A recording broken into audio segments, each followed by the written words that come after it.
We're going to get started with Rhonda. We're going to talk about her story and hear some of her work, but then it's your opportunity. Rhonda Sekhmet Ra is a revolutionary poet and spoken word artist from Wilmington, North Carolina. With powerful performances and healing workshop, she uses poetry to expose systematic racism and uplift people of African descent.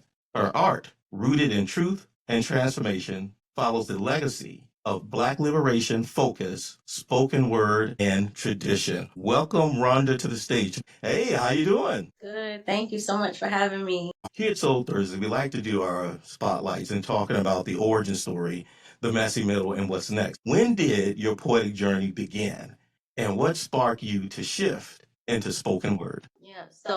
Well, in terms of poetry writing, I've been writing since I was a child. Ever since poetry was introduced to me, I never stopped writing. It's always been my therapy, my creative outlet for most of my life. I didn't start doing spoken word until 2014. And it's interesting because before that, I never thought I would get on stage. But what motivated me was just having more awareness of what was going on in the world at that time and feeling motivated to use poetry, the art of poetry, in order to express that. And that's what drove me to the stage and helped me to overcome my fear because to me, the message was more important than, my stage fright. So that's what started my journey. And it's been about a little over 10 years since then, and I haven't stopped performing since then as well. But I love a story where anybody overcomes their fears, and stage fright is real, right?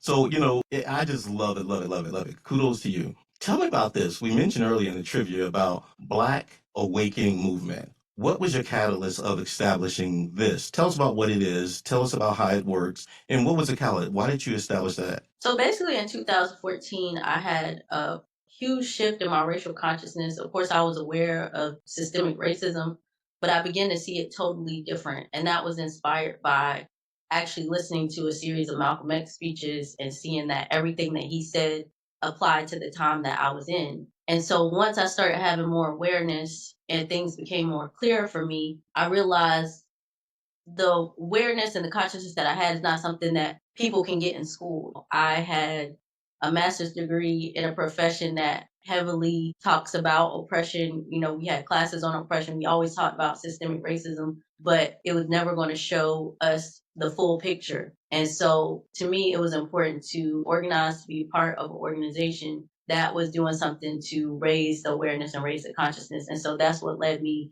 to starting Black Awakening Movement. And we've been holding weekly open discussions on topics related to racism in our people and identifying solutions. We've been doing that every week since the time that I started. I didn't realize that there was actually this research topic called finding Black identity. I didn't realize it was a thing. But do you mind sharing with us, like, your journey? Was it like any anger? Was there any like excitement? Tell us about your journey and tell us about why you took that step. Yeah, for me, the awareness that I had, it was the way I described in my book, it was like being in a nightmare and then realizing that, thinking that you're waking up, but the nightmare is real life. Like it's not a dream. That was the reality that we were living in. So to me, it was very jarring to realize how pervasive racism was at that time. At that time, I really thought that we had come a long way. And again, everything that I had learned in school about racism and stuff like that, I thought I had learned so much and I hadn't even scratched the surface of what has been done to us and what continues to be done to us.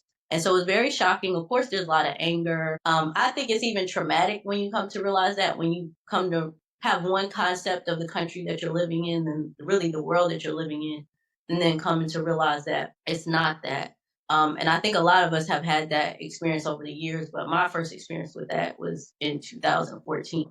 It was very jarring, I would say, but I also feel that the poetry helped to give me an outlet to put those feelings and to be able to articulate it in a way that made sense to me, and I think to other people as well. Awesome, awesome. Thank you for sharing that. I wanted to share a story too because I'm just so excited about that one point, but I'm actually going to share that later. But I would love, love, love for the folks to hear one of your pieces, about that early fire that you mentioned, maybe something where you were performing when you first got started. Absolutely. So I'll actually share the first poem that I did on stage at a place called Speak Miami. in Miami, Florida, and this is called Black is Back. Black is back. Black is back.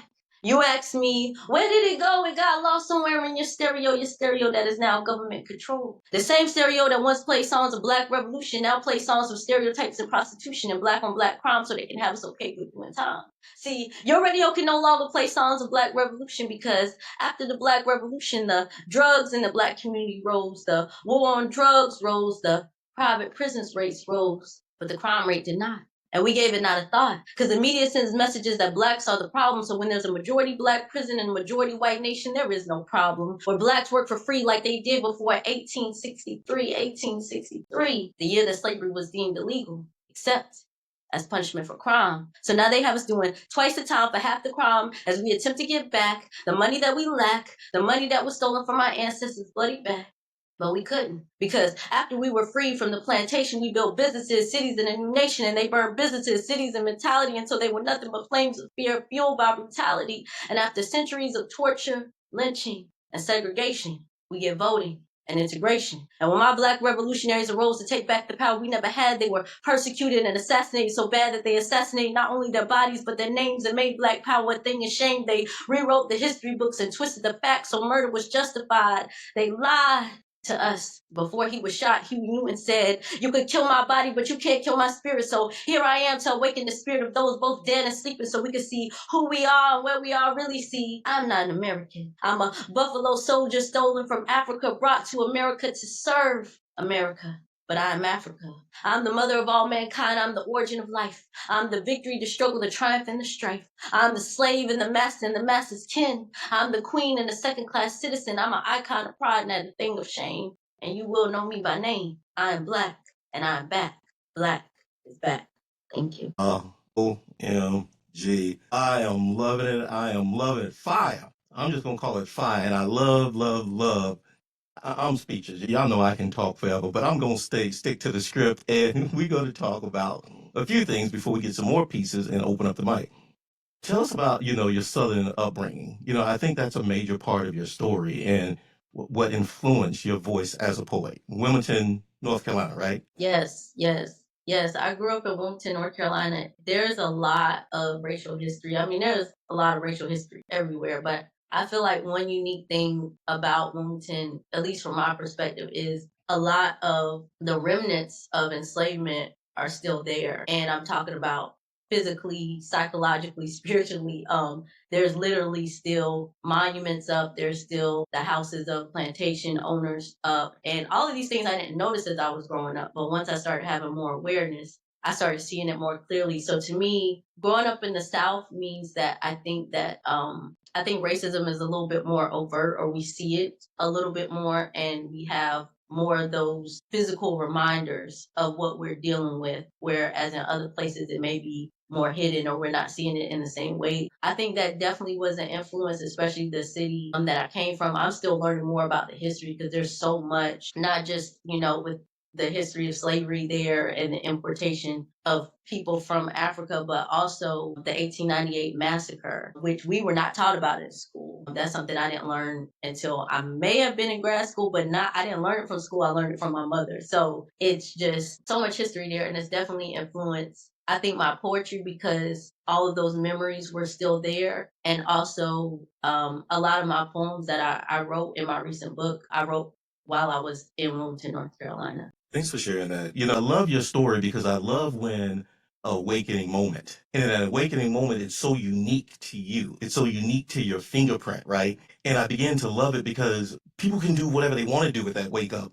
But I love to see your story and how not only you just navigated your life as a human, and as you begin to wake up, you begin to see these things, right? And then your call to action. I mean, it's, I'm just excited thinking about it because there's a lot of things where people, they run and hide, they shudder in shame. But you to get as bold and walk like you walk, I'm loving that story. Let's talk about the messy middle a little bit, and as you're taking this journey, I'm pretty sure, there's some good, there's some bad, like what you just said, looking back on your own hometown and like, wow, I was a kid, I was in my innocence, and now these things around me. What did you learn, like, by being a house poet at Speak Miami and building community across various venues? I mean, was that a messy middle moment? If not, share with us some other moments for you. Yeah, well, becoming a house poet, that happened really early on my journey. I don't even think I had been performing for a year, but I was at that venue very, very frequently. That was like, the early stages of my journey. And I think as I went on, I would say like the messy middle is just kind of dealing with everything that's going on, not only being a poet, but being an organizer, someone who is doing community healing work. It's a lot to deal with when you're deciding to go up against the system of racism, whether that be on a psychological or physical level. It's a lot. And as I mentioned before, even consciousness, becoming aware of certain things can be traumatic.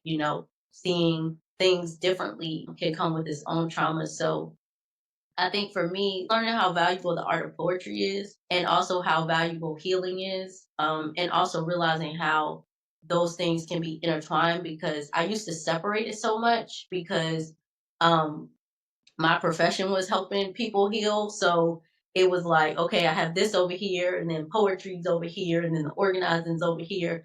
But I realized all of these things are related. We need the healing, and sometimes that comes through the art, and sometimes that comes through the organizing, because we can't truly heal if we're in an environment that's constantly attacking us, if we don't have our safe spaces and our ways to protect ourselves.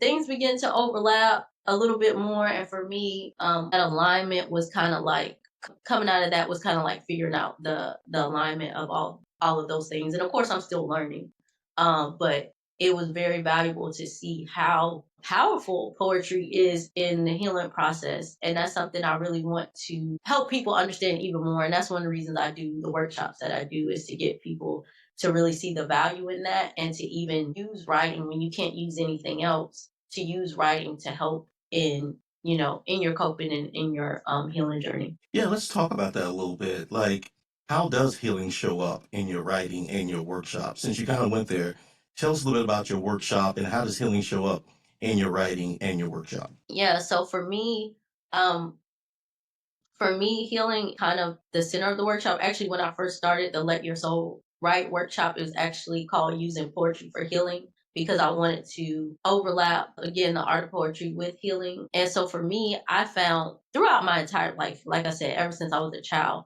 poetry has always been therapeutic for me. But I also found that sometimes it's not for everybody. So creating a way where people can write with intention, and also people can get out away from those barriers that keep them from writing. Because what I hear a lot of people say is the reason they don't write, especially poetry, is because they feel like they're not good at it, or they may have done it and then they kind of put it away. So that's kind of what the workshop is for, to get people to kind of remove those barriers, to kind of tap back into that creative space so that they can use that art of poetry for healing again, and for expression. Because I think, sometimes it's just a matter of getting things out the way so that it can come through and help us to release, not only to release emotions, but also to process them and reframe the way that we may have looked at things before. And that's one thing, powerful thing about poetry. I think a lot of times in poetry, we say the things that we wouldn't typically say in conversation, and it allows us to go into a deeper level in terms of expressing ourselves. So I've always felt that they're intertwined. So, yeah. I feel that because as you're talking, I'm thinking about my own journey. Trained as an engineer, I wasn't a writer. I was like into the numbers and the math and things like that. But when I first started writing, I began to feel how I could process it differently or better, whatever. But I can only imagine that writing just doesn't, name the pain. It can help you release the pain. It can help you move through it. Do you mind sharing a piece with us? Do you have anything that kind of talks about, that transformation and that pain or anything like that? Yeah, sure. I will actually share a piece. This is also in my book, The Awakening Anthology. This is actually called I Got PTSD from Living in Racist America. So as you can see, it was a way to process the trauma of what was going on and what I was realizing. So here we go. I got PTSD from living in racist America. It may not look like a war zone to you, but it looked like one to me. A place where my ancestors lived in slavery, you see. These police cars look like military tanks to me. All I see is enemy forces that wouldn't mind killing me, especially when they know they can't use me as a weapon of white supremacy. And I don't think all these helicopters flying over me are to ensure my safety. And I don't think all these military planes crossing over me are to bring my liberty. And I know you ain't got on all that riot gear because you think my life matters. See, I saw you shoot down my brothers on TV. We're losing soldiers left and right who don't even know whose side they're fighting for. Some of our soldiers wear your uniform, they're so confused. See, this war is psychological. as much as it is physical. That's why my PTSD is really complex. Do you have a therapist that can heal my trauma and the conditions that created it? Forget it, I'll be it, because any way I see it, I can't let this enemy defeat me. We got enemies external and on the inside. So even when we alone at night, we battle. I used to fight in my sleep, but never will I claim defeat. Almost got killed on the battlefield so many times I started feeling like a ghost. I was going through the most because when others can't see the war you're going through, your PTSD symptoms start to look a little bit crazy. But the ones that seem insane, the ones that seem sane in an insane society are the ones that are crazy. You can't ignore what's hurting you. I know all the pain they put you through. I know it's too much to bear, so you act like you don't care. But after all we've been through, we're still standing. Any other people would have been annihilated under the same conditions, but you don't realize that because you've been conditioned. See, we are living on a battlefield with only a few weapons in a war that started before we were born. We grew up war torn. My soul is torn because I still fight myself. I was taught to hate myself and love my enemy, my abuser, my transgressor, my oppressor, and yet I'm shamed for calling him by name. So tell me, do I have post-traumatic stress disorder or post-traumatic slave syndrome? I think I got it all. Ain't no DSM that can diagnose this level of generational present trauma. My ancestors done seen things that no man should see, and my DNA still holds their memories. And I'm still trying to heal from my childhood trauma while healing the pain of my mama's mama's mama's mama. And making sure my descendants don't live in a world of guaranteed trauma. I put this on my mama. I won't rest until this war is done. This war is more than guns. It's mental anguish and emotional battle fatigue, spiritual bondage and blockages of energy. So as I stand on this battlefield of organized chaos and accepted injustice, I ask for one thing, that you learn to recognize your power like I've learned to recognize mine. And what I've learned over time is that the most powerful enemy is ourselves. And no external enemy can defeat us without ourselves. Use your healing as a war tactic, because once you shed the insanity, all that's left is God. And who gonna battle God? We are God. Did you forget what you came here for? We may be at war, but we are so much more. So I go to heal my PTSD with my ancestors and all of divinity standing beside me. Because for this type of PTSD, I'm going to need a whole army. Yes, yes, yes, yes. Wow, I love it. I love it. I love it. As I was thinking through my next question, I think that poem answered the question. And the question was, can you tell us about the role that poetry plays in social movement and Black consciousness? What's your take on that? I feel like that poem is like, it does it, but what would you say? Yeah. Oh man, that's so much. That's a whole history. I think that what I've learned over my journey is that throughout history, that poetry and Black art has always gone hand in hand with social movements. And it's such a core piece. And I think sometimes we don't see it that way because art seems like a luxury. But I think actually in our case is that more of a necessity because it's not only an outlet, but it gives voice to what people are feeling and experiencing. And it also motivates us to do something. And so what I've learned, throughout history, throughout, the early movements of the 1900s, the Garvey movements up to the Black Power movements, later on that the Black arts have always been a part of that. And I think that they're still a part of it.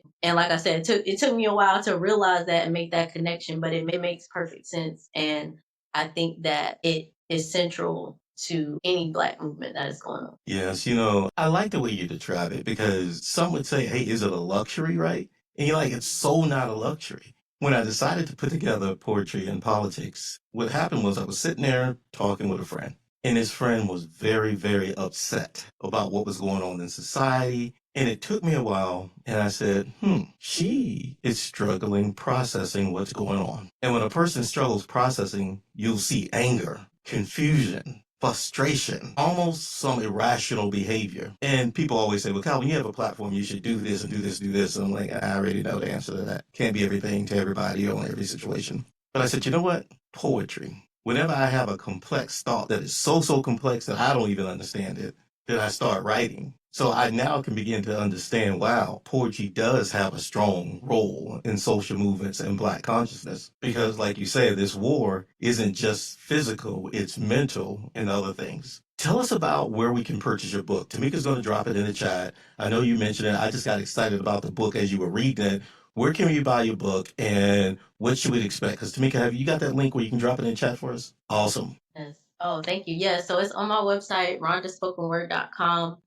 And it's a collection of 49 poems that I wrote on this journey through racial consciousness from 2014 to 2021. So a couple of the poems that I shared already, as well as others on this journey. So it's about us. So I think if you have any level of consciousness or that is an interest to you at all in terms of just seeing in art form what's going on with us, what has happened to us as a people, and kind of just some inspiration to feel motivated to do something and to feel differently about it, I definitely encourage you to read it. And I will say also the copies that I have now, trying to think how much I have left, but the ones that you're getting off the website are exclusively printed by a Black owned printing company by the name of Black Classic Press. And I really wanted to do that for the first set of books. So just some poetic blackness, that's all. Poetic blackness. I love it.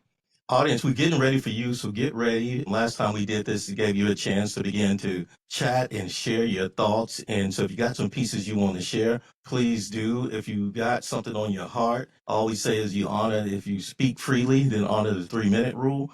So if you got something that's written, then let it flow. So Jay, what's your initial thought? We got some more questions, but I want to kind of take a break because I don't want to inundate Rhonda with just question after question because I just get excited when she reads and I'm like, wait a minute, I gotta let it flow. Jay, what you thinking? What you feeling? I'm on the, what did you say, Rhonda? I'm trying to heal the trauma from my mama's mama. I said, okay, I'm a fan. It's official. I mean, but what I'm curious about is how do you hold all of that awareness and then live in the world? You know what I'm saying? Like sometimes things slip out of my mouth that is a buzzkill because of the awareness is on the tip of my tongue. How do you hold all that in an everyday life in this country? That's a good question. For me, it's having an outlet for it. And there's a lot of times I don't hold my tongue on too. But I also make sure I have my outlets that are, I think it's important to have outlets that we're being mindful, right? We don't want to just, because if we don't think about those things beforehand, how we want to express it, sometimes it comes out in a way that's not necessarily going to be helpful. So, like I said, the Black Awakening Movement, we do open discussions every week. And that it's actually going on right now, 7 to 9. So that's one way. Also through the poetry, that's a big thing because I feel like for me, getting it out in these poems allows me to already process it and already have it kind of just organized. I know that sounds weird, but poetry feel organized internally. And in doing that, I feel more comfortable navigating the world. I'm not saying it's easy to know, what we know and, still go through this world. There's always times where I get angry, when I see what I see. But again, just having those spaces to express it. And also, I think more importantly is doing something. That's the main thing that has helped me is knowing that I'm doing something to make a difference, even though I can't do everything. It may not be on a large scale, but I'm at least doing something. And that provides relief and allows me to go through this world a little bit easier. I got you. Yeah, I'm glad. I love that response. Just because having an outlet, I mean, that's real. Having an outlet, because if you don't have an outlet, right? Because if you think about it, you got to pay your bills, you got to do what you do. I was thinking when she would answer, I was like, well, I guess that's why I ain't got that many friends, right? You can't have two. That was my answer, right? No, excuse me. But when you got it right, eventually you gotta let it out. But I love her answer. You have to have an outlet and things like that. So Jay, I think I want to share a piece, and maybe you can share a piece. But let's pause for a second and hear from the audience, and then what we want to do is give a chance for Rhonda to talk about how you can connect with her, how you can join her workshop, how you can get some of the services she provides. So hold tight on that, Rhonda. But let's go to the audience. Let's see who we got from the audience. Let's see who we got. Last time when we did the open mic, I just love it because we just got all kinds of people talking. Let's see who's gonna talk tonight. If you're curious and you're ready, unmute yourself, turn your video on, talk to us. What we got? Who we got in the audience? I feel like we got some people that they look like poets to me. I see a few people too. I think Brianna got something on the heart. Who I've been thinking that ever since she won. Yes. I feel like she's. I see Melissa. Yeah, I see you, Melissa. I like that hat, Melissa, that fedora. Yeah, I see a few people got something on their mind. Who else got something on their mind? I know my girl Sonia. I know she ready. Sonia, you ready to read something? Actually, Sonia was telling me she was ready to read them. Yeah, so Sonia, I'm gonna unmute you now. What you got on your mind, Sonia? Talk to us. Well, talk to us. What you got on your mind? Okay, I just wrote it. So it's not complete. Okay. Because I didn't know. Okay, so it says the skin that I'm in is not the original sin, created by their kin so they can begin the unraveling of my origin. I came from a king who gave me wings to fly as high as I chose to go, even in the face of those who constantly tell me no. To my brilliance, to my magic, taking my life and only seeing tragic. I am the answer sent by the answer to create love, not cancer. Sometimes I get tired of fighting through the mire set before me to keep me from reaching what I desire, my freedom. That's it. Awesome, awesome. Thank you, Sonia. I'll take you off of the bad list of my friends who I talk about. I'll be like, they're gonna call me after the show and then want to read the poem to me. I'm like, why you didn't read it to the people? Appreciate you, Sonia. Who else? Go ahead, Jay. You muted, and all I can tell is by your body movement that you're trying to talk. What were you saying, Jay? I said, all I want to do is praise her. She wrote it hot off the presses and she shared it in this space before she even had a chance to. I just thank you. And what did you say? The answer sent by the answer? I love them. The answer sent by the answer. Ooh, that is a good one. Thank you, Sonia. Thank you. It actually makes my heart warm. Who else we got tonight with something they want to share? You know, last time I was really, really excited. I mean, we had people who, I don't know. I mean, my favorite story was the gentleman who his friend be like, no, you've been writing for a while. You got to do this. And for the first time he read it, it was such a blessing to everybody in the room. So even if it's your first time, we got something for you. So Jay, I think I'm gonna read a piece I read before. I'm gonna call it this piece called Black Hate. And then you can share a piece and we'll give the audience a chance to warm up because they got something in mind. So, you know, as I was thinking through 2025, I stepped into 2025 and I began to realize, something going on. And I'm the type of person that, you know, I got old so I can read anything.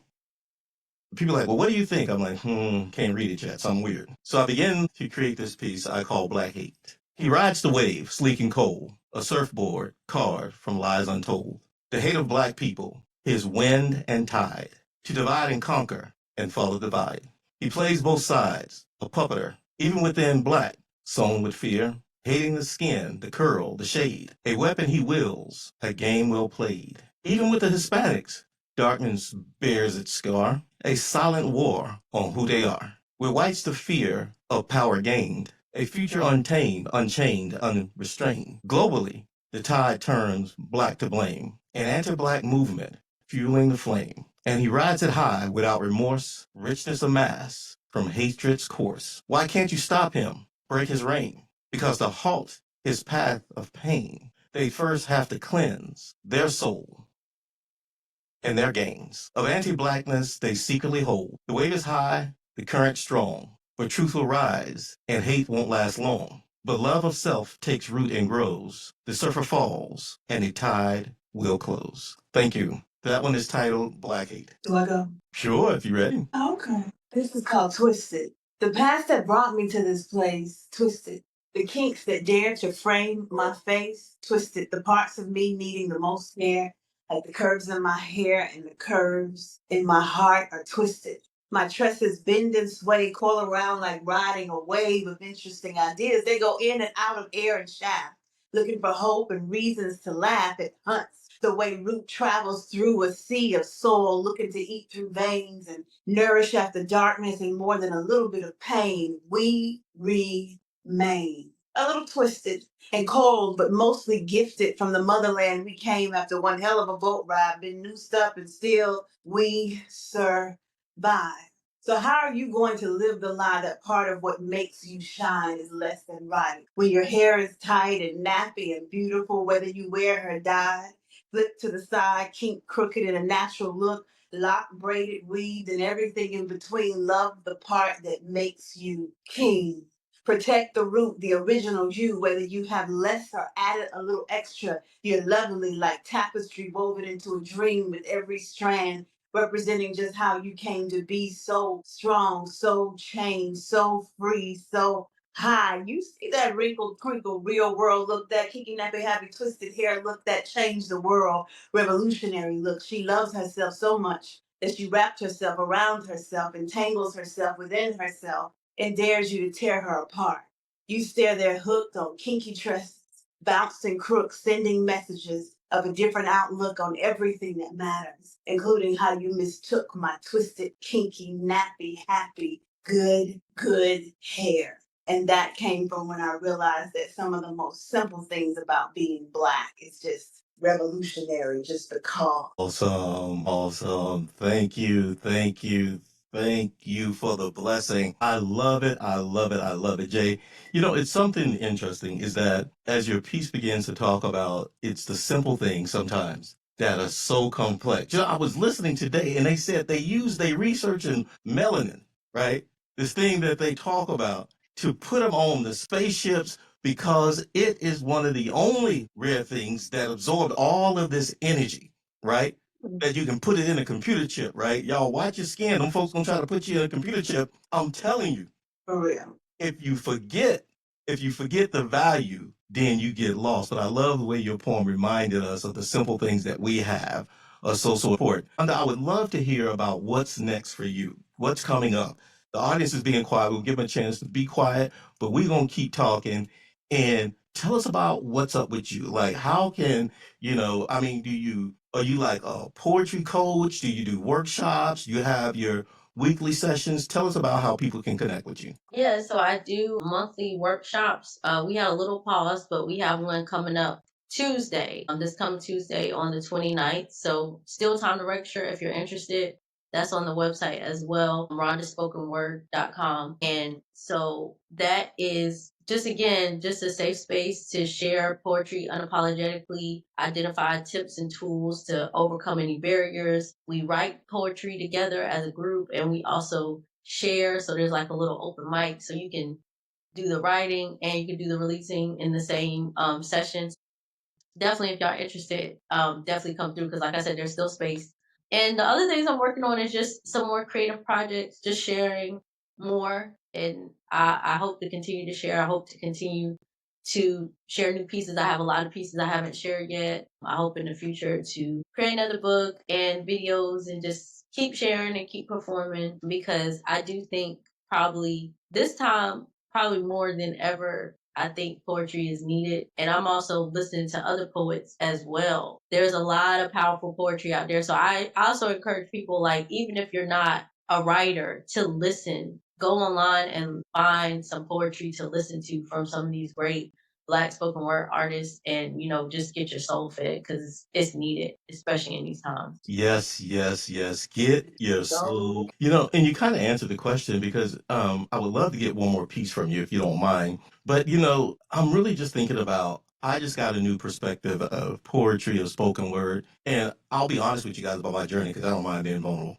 As Bernie Mac said, I know some of your family messed up too, right? I love that line. Anyway, I grew up in a church where they just had everything memorized. Everything. And I never sang because, if you can't sing, you don't sing. So I never sang.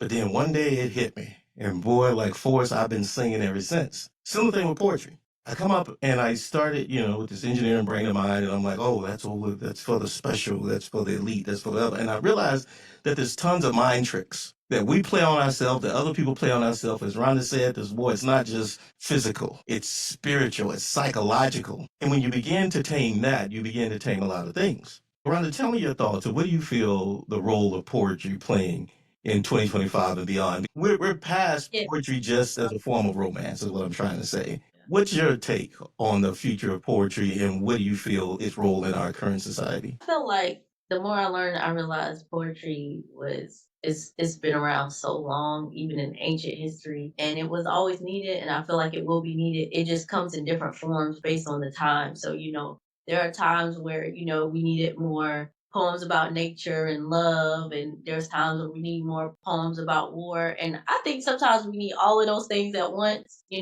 Because you do have to balance it out. That's why I'm thankful that there's so many other spoken word artists as well. Because I'm like, sometimes it's hard to hear about the same thing over and over again.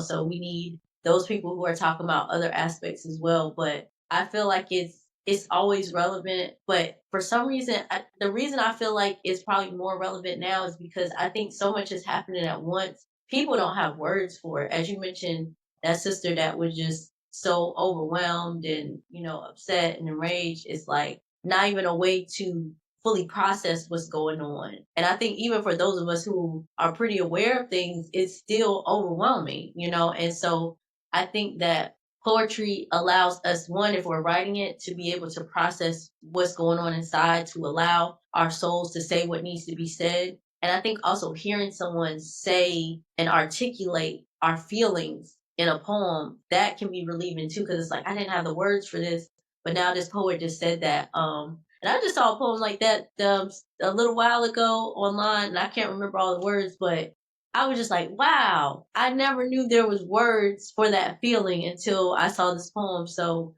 I just think, especially now with the confusion and the chaos, is that I think that poetry can help us to kind of organize some of that and put words to what we're feeling and get some clarity and some relief in that. And also be able to express ourselves unapologetically. 'Cause I think, especially in this society, I think a lot is repressed. And I think right now we need to be doing the opposite. We need to be expressing as much as possible. And I understand that's easier said than done, but I think poetry is a great, great way to do that. Yes, so much is repressed and we need to be expressing. So Rhonda, I want to be a little greedy. What else you got for us? You got mind sharing one more piece with us? You pick anything, pick anything. I mean, I love to hear her read, right? Do you see the transformation she goes through when she begins to read? I love it. I love it. What else you got for us, Rhonda? Okay, I'll share one more piece. This is called Children of the Sun. Children of the Sun, it's time to rise again. They tried to dim our light, but we are back again. Out of the blackness we are born. Out of the darkness we come into form. Here in the dark depths a star is born. Spirit of Ra in human form. No one could stop the sun for life. But believe me, they tried. The clouds may have covered us, but again we will rise. Our tears came down like rain, but the ancestors have heard our cries. Now we must listen to them. Those who have walked this path before and who knew the way out for sure, who sacrificed their life for freedom. Can't you see that we are all we have ever needed, children of the sun? Don't forget from where you came. You may not be able to call all your ancestors by name, but you could call the name of the sky, the sun, and the moon, and just like all the universe, they are a part of you. Your skin glistens in the sunshine. That's a form of love I cannot describe. They try to block out the sun, but they can't do it forever. Imagine what would happen if we got together and said we won't take no more, if we actually knew what we were fighting for. What if the children of the sun aim to burn out all the evils of the world and make a beautiful earth for our baby boys and girls? Our mother Africa has been calling to us, but can we hear her screams? The earth heats up and speaks, we can no longer wait. We cannot allow ice people with cold hearts to seal our fate. We've endured enough pain, it's time to feel something else. Why are you afraid when all the cosmos lie within you? Why do you hate yourself when all the world envies you? Why do you feel like you are lacking when you've been given all you need to be abundant and free? Why do you call yourself poor when your mother has the richest resources in all the world? Why do you keep letting thieves walk right through your door? We've forgotten our worth, allowed abuse for far too long, endured the pain with soulful songs, but now it's time for a change. Neglecting ourselves is the greatest sin, children of the sun. It's time to rise again. It's time to rise again. It's time to rise again. It's time to rise again, children of the sun. It's time to rise again. Thank you. Awesome, awesome, awesome. Thank you, Rhonda. Tamika has put in the chat where you guys can connect with Rhonda. You can sign up for a workshop. You can purchase her book and you can centrally connect with her during her weekly virtual session. I'm going to be there, y'all, because I want to go check it out. And what she say? I want to get the soul fed. Thank you, Rhonda, for hanging out with us tonight. Thank you guys. I'm going to, wrap us up with a few of my favorite things, but look forward to next week. We're going to be doing a few shows. We're stepping into the, springtime where we're doing some weeks on, weeks off. The whole tight. Tamika has showed where you can get the text alerts, the email alerts, so you'll know whenever we go live on the line. And thank you guys for hanging out tonight.